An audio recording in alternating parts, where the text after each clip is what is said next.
Welcome back to Storytime with Chris. I know. It has been a minute. And right when I felt like I was going to get on a roll here, and then our 5-month-old daughter got sick for the very first time. And that was rough.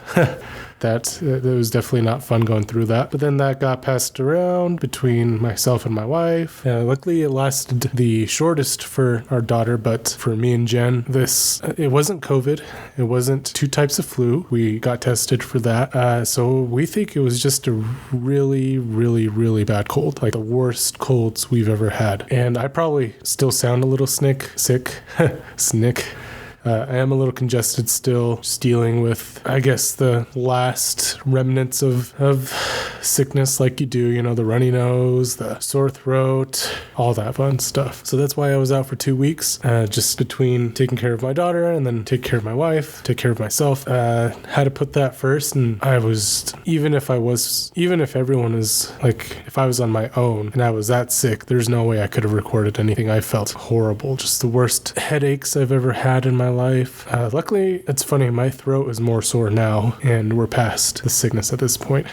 But I digress. It has been a minute, and so yeah, for this episode, I'm not going to get to the first preseason game. At least I don't think I'm going to be able to talk about that. I only watched cut up clips of that because unfortunately I wasn't able to catch the game live, and I usually don't watch preseason games anyway. I try to, Johnny Dell does a breakdown. I usually try to watch his videos afterward, just because there's a lot you don't actually see on the broadcast version of games that you can see on the All 22, and he does a great job breaking that down. So yeah, not going to get to that first preseason game too much in this conversation, but one thing I thought was interesting, or at least one the topic I thought would be interesting today, would be the top 3 strengths and weaknesses for the 49ers this upcoming season. So I don't have a lot to talk about with local sports news. Honestly, there's not, in my opinion, too much to talk about regarding RSL, the Jazz, or the Utah Hockey Club. The Utah Hockey Club did break ground on their new training facility, which is located at the Southtown Mall. So it'll be interesting to see how that turns out. But besides that, nothing really. So today I'm just going to be talking about 49ers. I know there are a lot of NFL news. There's a lot of NFL news and stuff coming out. But yeah, I'm going to be, I think, mostly focusing on the 49ers for this season. Of course, as we get into playoffs and stuff. Actually, I do want to do a show for the regular season where I do some predictions, including playoff teams, Super Bowl, MVP, some of the other rewards and stuff, and just give some sort of predictions that way. But besides that, I'm going to be focusing mostly on the 49ers until we get to the playoffs. And then, of course, from there, we'll talk more about individual teams and playoff teams and stuff. I do have a couple of guests I want to try to bring on, hopefully for the prediction show, but we will see. Of course, everyone is busy, especially this time of year is especially busy. So, I want to try to get a couple of guests on here to help me out with that prediction show, see if that goes through. If not, I'll be doing it solo as I usually do. And also, I'm starting my second job here this weekend. For those of you who don't know, my second job is I'm part of the media team for a Little League football conference here in Utah. It's called the Ute Conference. And essentially what I do is, we have a few things that are, I think, pretty cool planned for this season. Last season, I set up these AI-powered cameras that there's basically 2 cameras. There's a bottom one with the fisheye lens that captures the whole field. And because with that fisheye lens, it talks to an AI interface, I guess, AI program that controls a camera on top that's a 4K camera that can zoom, pan, tilt, all that fun stuff. So that was the majority of what I did last year. Actually, I have a whole episode talking about that on this podcast. Go check it out. I believe it's called Working for the Ute Conference. And yeah, it's a really fun job. We have some cool things planned this year. We're going to do the plan right now, tentatively. I'm not sure how this is going to work out. We haven't gone over the game plan yet, but I think we are tomorrow. We're going to be doing some college game day style stuff for the Ute Conference, which is pretty cool. And then we'll do broadcast broadcast style. We'll do actual broadcasts of these games with multiple cameras, commentators, and stuff like that. So it's really cool to see youth football growing here in Utah and seeing the innovations, innovations for Utah. I'm sure in Texas they have they have little league teams that play on high school fields and have commentators and all sorts of high-tech stuff. Utah isn't as big on football as, Texas and some of those other states, but it's cool to see it grow. So I'm excited for that. I'll be doing that every Saturday. So I'm going to have to get all my stuff for the week recorded, basically Sunday through the latest Friday, and hope that I get it all edited by Friday night so that I can just upload it to YouTube, schedule it for 5 p.m., and still have it on time for Sports Saturday because I work all day. On Saturdays, I work from probably 8 to 5. So yeah, just a little heads up. So if some episodes are late, there's a chance that Sports Saturday gets moved to Sports Sunday, but we'll see. So the reason why I'm telling you this is because I'm recording this all on Thursday. I have pretty much the whole episode completed. The only exception is if there is some breaking news regarding the 49ers tomorrow. So Brandon Aiyuk signs his extension, he gets traded, Trent Williams returns, any of that stuff. If that breaks tomorrow, then I'll be talking about that tomorrow, or I'll be recording that tomorrow and trying to get it all edited before the nighttime. And of course, it's going to be, my Fridays are also really busy.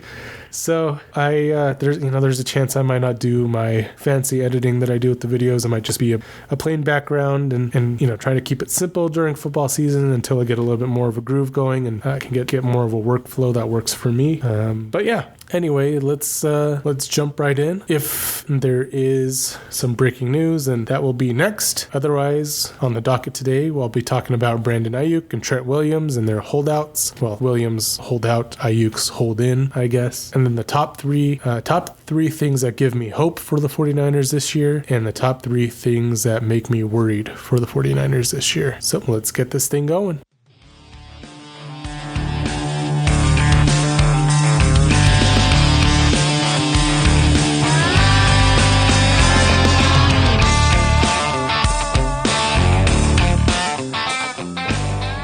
There has unfortunately not been, I guess there has been some kind of news, kind of not news on Brandon Aiyuk. We'll just have to wait and see what happens with that. I'm kind of just over the situation and want a resolution. Because, as soon as we figure out what's going on, then we can stop talking about it and figure out how to move forward from there.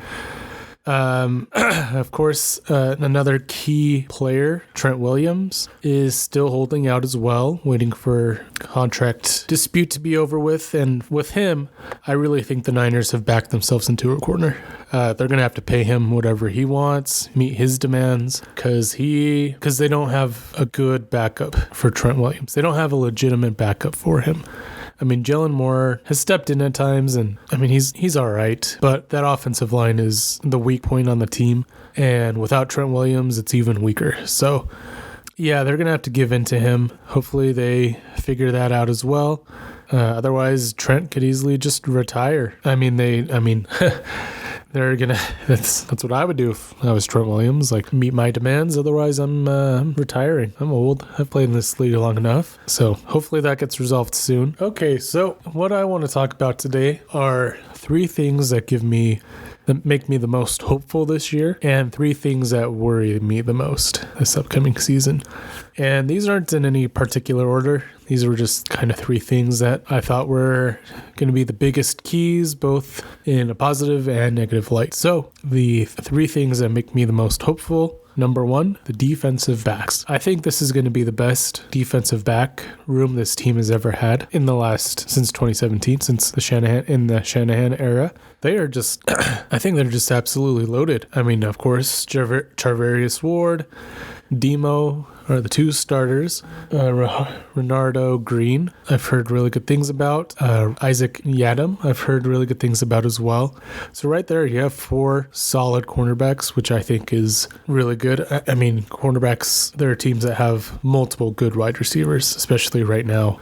And so you need a lot of good guys, especially if if one of those guys goes down, you want another reliable person that can fill in that role. But besides that, the safety position, hopefully Talanoa Hufanga will be cleared to return to practice soon. That would be awesome. I love Hufanga. He's one of my favorite players on the team. But if he doesn't, I'm really excited to see what kind of jump Brown makes this year. He had an interception in the Super Bowl, which is pretty impressive for a rookie. And Jair has been he was a solid guy who filled in last year. So it'd be really cool to see what kind of jump he makes this year. Of course, George Odom. We'll see. We'll see how George Odom does. He might be the weak spot on this team, but if that doesn't work out, then I'm really excited to see what Malik Mustafa can bring to this team. He is just a beast. He flashed a little bit in the first preseason game, so that will be really cool to see what they can do with him. And if Hufanga comes back, they could get really creative with what they do with their safeties, with Mustafa, Jair Brown, Hufanga, a 3 safety package. What team was that? There was a team that used to do that a lot. Was that the Seahawks? I really don't remember. But yeah, this defensive backfield is one of the deeper positions on this team, and I'm excited. I think the defensive line might take I don't know. They might take a step back, but I could also see them taking a step forward as far as pass rush goes. Eric Armstead was a really good run stopper, so they might struggle a little bit in the running game. But in the passing game, if they can get after the quarterback and have a good defensive backfield behind them, it might be tough to throw on this team this year. So that's why I think the defensive backs are one of the 3 things that give me the most hope this year. Number 2, Brock Purdy. Brock Purdy has done nothing but impress me since he's been in the league. He so far has proven everyone wrong about everything. He was a 7th round draft pick. And I remember when Jimmy G went down. Was that 2022? Jimmy G went down after Trey Lance had been down, and I was like, Brock Purdy, who's this guy? There's no, the season's over. There's no chance. And with Brock Purdy, they managed to make it to the NFC Championship game, and if Kyle Shanahan wouldn't have a tight end on Hassan Reddick, who knows what would have happened in that game. And then after that, Brock tears his UCL. I wasn't expecting him to come back fully healthy, and he wasn't fully healthy for most of the year. He said he basically recovered all the way until November, which is nuts. And he's still he was in the MVP conversation.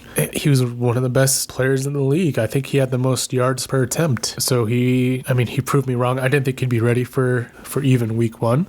I thought they were rushing him back, and then he came back even better and led the team all the way to the Super Bowl. He is just proving everyone wrong, and it seems like he is a true leader, and he wants to keep improving. He's put on some good muscle this year. He looks absolutely ripped, and I'm excited to see what Brock can do this year. One thing that I've noticed about Brock, especially this offseason, he has made a lot of references to Tom Brady. Of course, Tom, best quarterback of all time. He's won the most Super Bowls out of any quarterback, and Brock has mentioned him in several interviews that he's done. He said, Kyle said they might bring in Tom Brady, especially since he's recovering from his UCL. And Brock thought okay, that's good for you guys. It's good for the team, but I beat Tom Brady, and I think long term I'm the answer. So Brock has a really cool attitude. I think I wouldn't say quite cocky, but he believes in himself, and he does do some comparisons with himself and Tom Brady, especially, they were both late round picks, odds stacked against them. They came in because of injuries. And so I think Brock, doesn't necessarily see himself as Tom Brady, but they just kind of have a lot of things that are in common. So another thing that Brock mentioned was that Tom, he wants to dominate this season. He doesn't just want to win games. He doesn't want to throttle down and potentially let teams back into ball games. He wants to, put the pedal to the metal all game long. And he mentioned that Tom Brady, when he has the ball, had the ball in the fourth quarter, you need a last minute drive. You knew what was going to happen with Tom. And Brock thinks he can get to that same place, that same area where they need a drive. Brock's going to deliver for him. And that is what makes me really excited. I think Brock is really, really hungry. And Brock went to the Super Bowl his second season, NFC Championship his first season. So if there's anyone who might not be the most down about the Super Bowl loss, like George Kittle, Debo, both lost 2 Super Bowls. If there's anyone that could bring them back up, I think it's Brock. So yeah, I just am super excited to see what he can bring this year. I think he has the right mentality, and he's made above all the right things. He is legit the real deal. So So yeah, that's that. All right. The third biggest strength for the team this year, I think, is going to be the running back room. This team is absolutely stacked at running back. They have the best offensive player in Christian McCaffrey. They have a running back behind Christian McCaffrey, who I think could be a starter for almost any other team. I mean, there are a lot of good high caliber running backs out there, but Jordan Mason is, I've always called him a mini Marshawn, and I think he really can be that. So having him back there, Elijah Mitchell, here's what I'll say about Elijah Mitchell. If he's the third running back, then I think that's the best spot for him. However, if the team decides to trade him, I wouldn't be upset about that. He is extremely talented, and he always seems to make plays. I mean, he's a really good running back. He's just constantly injured, and it's never really available. So if he's a team's third running back, though, that's pretty dang good for a third running back. So you have that three-headed monster. And then, of course, the Niners brought back Matt Breida. I don't know if he is quite as good as he used to be. I don't know if he's still as fast as he used to be. I remember that's kind of what people knew most about Matt Breida. He was just crazy, crazy fast. So that's another running back that could potentially be the running back for. I mean, we'll see. He might be a practice squad guy. And then, of course, another guy that's been getting a lot of praise in training camp was Cody Schrader. He didn't do a lot in the preseason game, but that might have been because of the horrible offensive line he was playing with. But I've heard a lot of good things about Cody Schrader. So if he's another, the fourth running back, I mean, I doubt they hold on to four running backs, but practice squad running back could potentially fill in if one of the other guys gets hurt. Then this running back room is absolutely stacked, and this team might be heading towards more of a run-heavy season. Actually, I hope they are, especially because I don't think they have a lot of depth at wide receiver. We don't know what's going on with Brandon Aiyuk, and I think the running back room is going to be key this year. I think it's going to be the biggest difference between getting a high seed in the playoffs and a low seed, which I could see this season going either way for the Niners. They could either be, like last year, very dominant, or just, I don't think they'd be like the seventh seed, but, a team that is just not quite as strong as last season. So because the running back room is so stacked, I really think it's going to be important to give McCaffrey more breaks this year, or force him to take breaks. Because last year, McCaffrey would wave off of the running backs. He would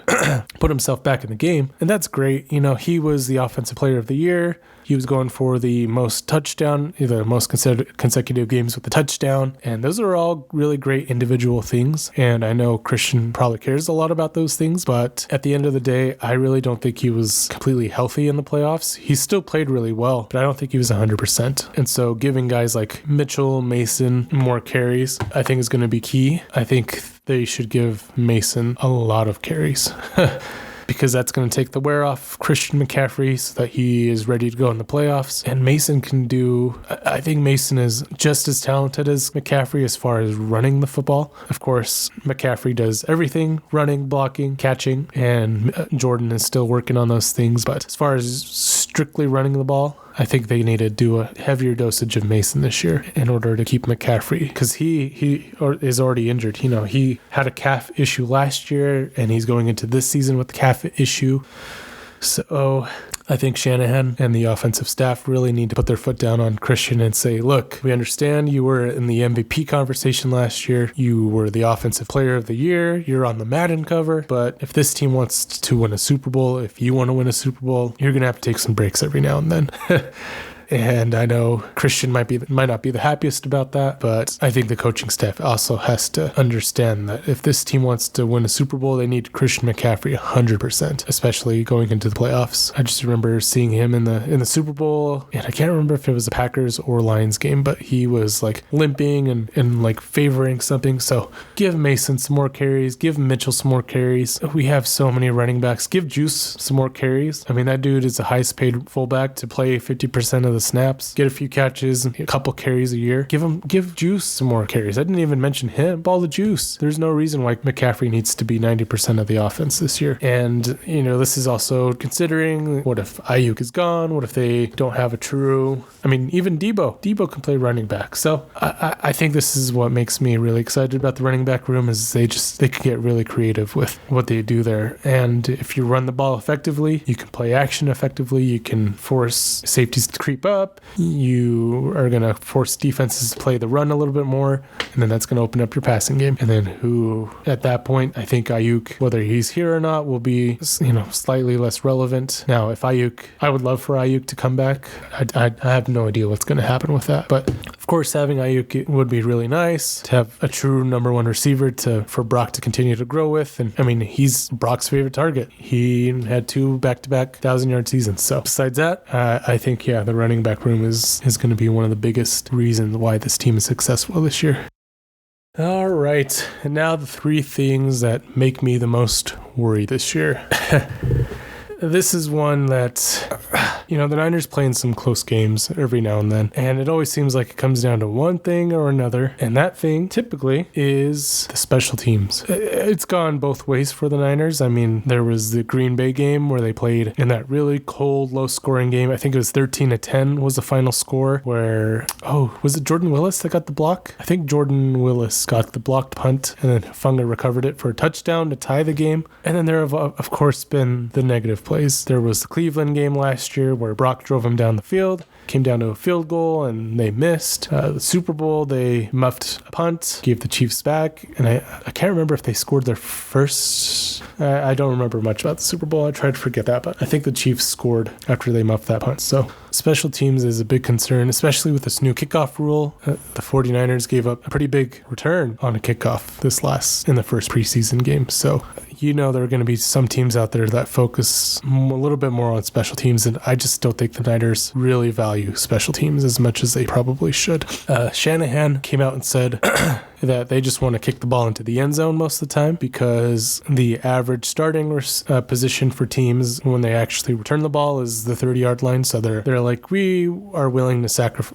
It's basically the same thing as letting them return the ball. But I guess what happens when someone decides to take it out and the team isn't prepared for that? I doubt. I don't know. We'll have to see if they get creative at all for returns and stuff. I don't know who their returner is going to be. I really hope it's not Trent Taylor. I hope Trent Taylor doesn't make this team, because he's just a vanilla, very safe option. And Ray McLeod had that mistake in the Super Bowl, and maybe Trent Taylor wouldn't have made that mistake, but I don't know. I don't think you should be scared of special teams. I think you should hire a coach who can focus a little bit more on special teams and maybe put a little bit more effort there. But like I said earlier, I think this year can be tough, grinded out year for the Niners potentially, and a lot of their games could come down to special teams, and that is terrifying. Now, Jake Moody, I'm not going to complain about Jake Moody as much this year. I still don't believe the Niners should have drafted him with a 3rd-round pick, but I think he is a really good kicker. So that is in the past. That was last season. He was the 3rd-round pick. I'm excited to see what kind of strides he makes this year. Hopefully they don't have to use him as much. Hopefully Kyle Shanahan is a little bit more aggressive on 4th down, especially bringing in Brandon Staley. Brandon Staley is ultra aggressive, goes for it a little bit too much. Shanahan way too conservative. Hopefully they can find a nice marriage there and strike a good balance between going for it on 4th down and not. So the punter, of course, this is another thing that's kind of a little bit concerning. I don't know how bad Mitch Wishnowski's injury is, but the Niners had to sign a punter, and he looked okay, and then he had a 30-yard punt. So who knows? That could be a good thing too. Maybe that'll force Kyle to go for it a little bit more often. We'll see how that goes.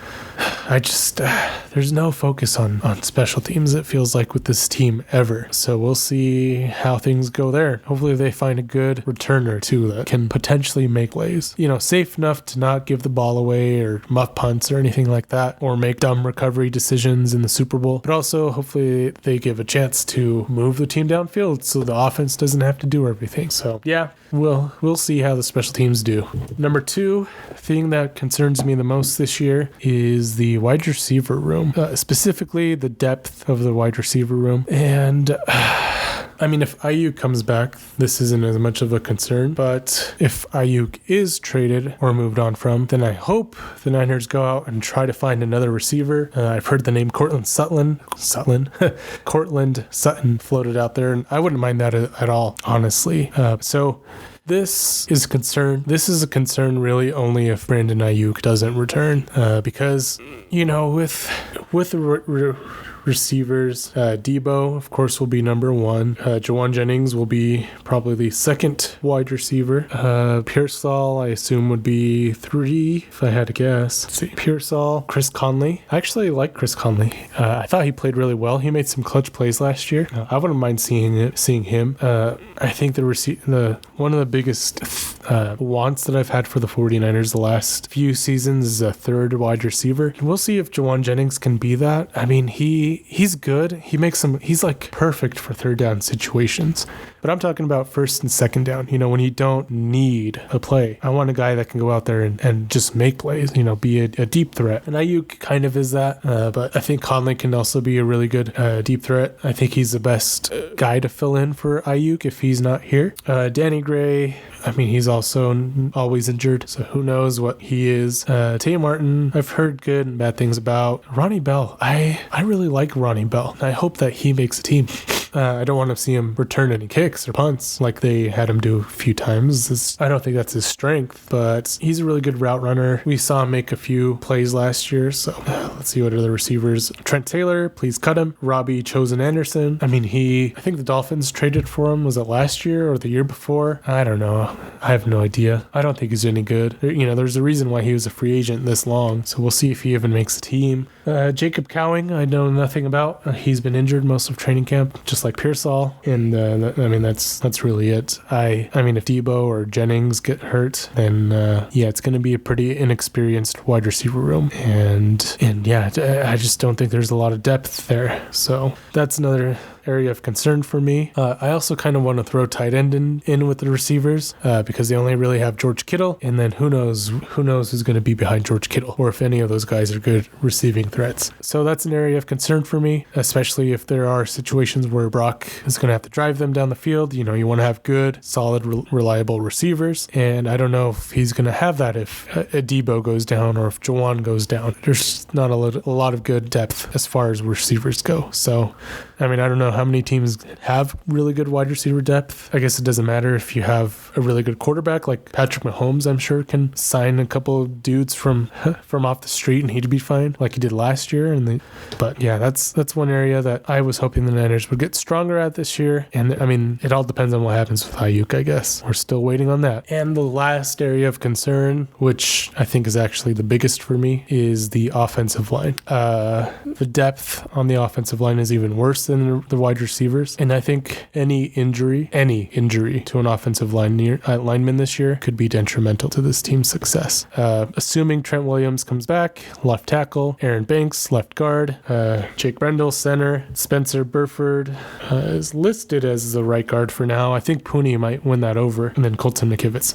So already, I mean, we'll see how Pooney is. He could be a really solid player, but even if he is, I think a single injury to this offensive line could decimate this season. I mean, Jalen Moore is behind Trent Williams. Nick Zakelj is behind Aaron Banks. Ben Barch is behind Brendel. John Feliciano is behind, Burford or Feliciano are probably going to be behind Pooney. And then Brandon Parker is behind McKivitz. So this offensive line is already weak. Like, the only strong point is Trent Williams. Even Aaron Banks has kind of been a little bit on the decline, in my opinion. He used to be really solid, and I don't know. He just seems to be struggling more and more. He struggled in the first preseason game even. So yeah, any injury to this offensive line, you're going to have a backup come in and make this offensive line probably even worse. Without Trent Williams, this is one of the worst offensive lines in the league, in my opinion. Besides Pooney, there hasn't been any effort to improve the offensive line. The 49ers are just stubborn, maybe stuck in their ways. They believe, this offensive line got them to a Super Bowl. This offensive line lost them a Super Bowl, ultimately. So, I don't know. Would Pooney have made a difference in the Super Bowl last year? Maybe. Is it significant enough of a difference that this year they're going to win it all? I guess we'll see. I doubt it. And if Trent Williams doesn't come back, or if he gets hurt like he always does, then yeah, this is a bottom tier offensive line without Trent Williams. He's the only thing holding this line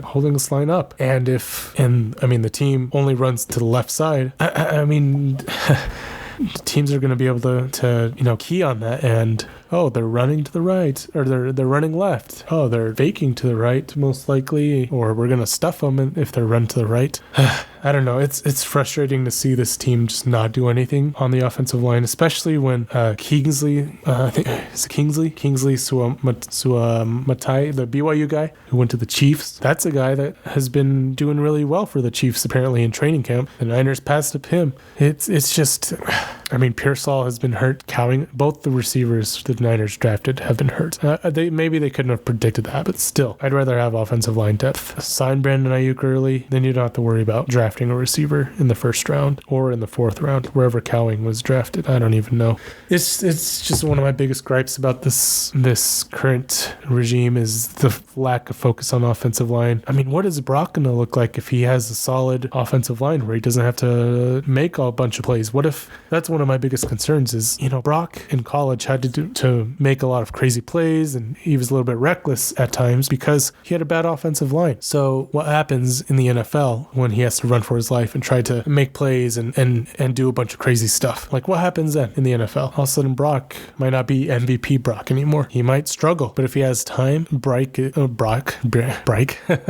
Brock is an absolute surgeon, especially against zone coverages. He, with enough time, can slice and dice. So that's why this offensive line could be the biggest reason why this team struggles this year. Now, if they do become just a running team, I mean, this offensive line, their strength is running the ball. So maybe they can find some success with that. Maybe Pooney will give them the opportunity to run right a little bit more than usual instead of just to the left behind Trent Williams. But if not, I can see this team struggling with that again. That's why that is my biggest concern. And that's going to do it for Story Time with Chris. Let me know what you think about my takes. Do you agree with the 3 strong points of the 49ers this season and their 3 weaknesses? What do you think are their top 3 strengths and weaknesses? Let me know in the comments. Thanks to everyone that listened today. I appreciate every single one of you. If you haven't already, please subscribe. If you prefer audio version of the podcast, it's also available on Spotify. So go ahead and follow me there. Please like the video. And yeah, I hope to get a little bit more consistent here. Hopefully we're past all the sicknesses just in general so that, I can continue to do this every Saturday. I'm excited for this upcoming season. My wife actually surprised me. She's going to buy me NFL Sunday ticket so that I can watch all the games and stay home. In the past, I've gone over to my parents' house and just watched the game there because they have Sunday ticket. And that was, like a Sunday tradition, I guess. But now that we have a little one, I want to spend as much time with her and be here at home. So we'll hopefully be hosting some of the games this year. And otherwise, yeah, it was a really cool surprise. I wasn't expecting that at all. I was just planning on buying NFL Plus and watching any game I could on my phone or on the antenna. So that was really sweet of her. She is a little thank you for taking care of the family while she was on maternity leave and handling all the bills and finances and stuff during that time. So I really, really appreciate that. And she's just the best. But yeah, let me know. Like I said earlier, I have a prediction show coming up. Please stay tuned for that. I'll be predicting the NFL MVP, the playoff teams, Super Bowl, all of that stuff. And there's actually a website. I forget what the website is. I just barely found it, where it goes through every single NFL game of the season and you can pick them. So I think I'm going to be doing that to decide what the playoff teams are. That way I'm just not like guessing. So I'll go week by week and try to do that. See if I have time to do that, I'll do that. That's how I'll decide which playoff teams are going to be there. I already know roughly where I'm going to go with this. Of course, there are some things that are unpredictable, like injuries and weird stuff. So yeah, anyway, thanks again for listening. This has been Storytime with Chris.